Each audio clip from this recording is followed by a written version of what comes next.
Hello guys, welcome back to my channel. So guys, আজকে চলে এসেছি একটা মহোৎসব বাড়ির অনুষ্ঠানে। আমাদেরই পাশের গ্রামে একজনের বাড়িতে মহোৎসবের অনুষ্ঠান হচ্ছিল, সেখানেই চলে এসেছি। তো প্রথমেই তোমাদের চারিদিকটা একটু ঘুরিয়ে দেখে দিলাম, তারপরে দেখাচ্ছি যে কত লোক হয়েছে।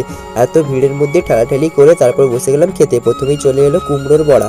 এটা কিন্তু বেগুনি না, এটা হলো কুমড়োর বড়া।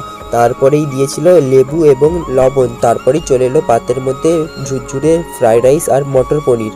ফ্রাইড রাইসের সাথে মটর পনির দিয়ে খাওয়ার পরই চলে এলো সাদা ভাত। আর সাদা ভাতের সাথে ছিল শুক্তো আর সাদা ভাতের সাথে একটু আমি লেবু চিপে খেলাম। তো শুক্তো আর সাদা ভাতের সাথে লেবু চিপে খেতে কার কার ভালো লাগে আমাকে কমেন্টের মাধ্যমে জানাও।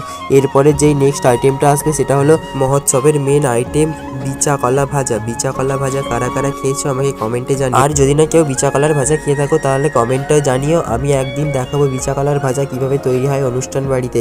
তারপর চলে এসেছিল মুগের ডাল আর এঁচোড় কষা। খেতে তো আমার ভালোই লেগেছিল। তারপরে লাস্ট পার্টে চলে এলো চাটনি আর পায়েস খাওয়ার পরেই চলে এসেছিল পাঁপড় আর মিষ্টিটা তোমরা এখনো ভিডিওতে দেখতে পাচ্ছ না, একটু লেট হচ্ছে। এই তো মিষ্টি পাঁপড় চলে এসেছে। তো আজকের ভিডিও এই পর্যন্তই।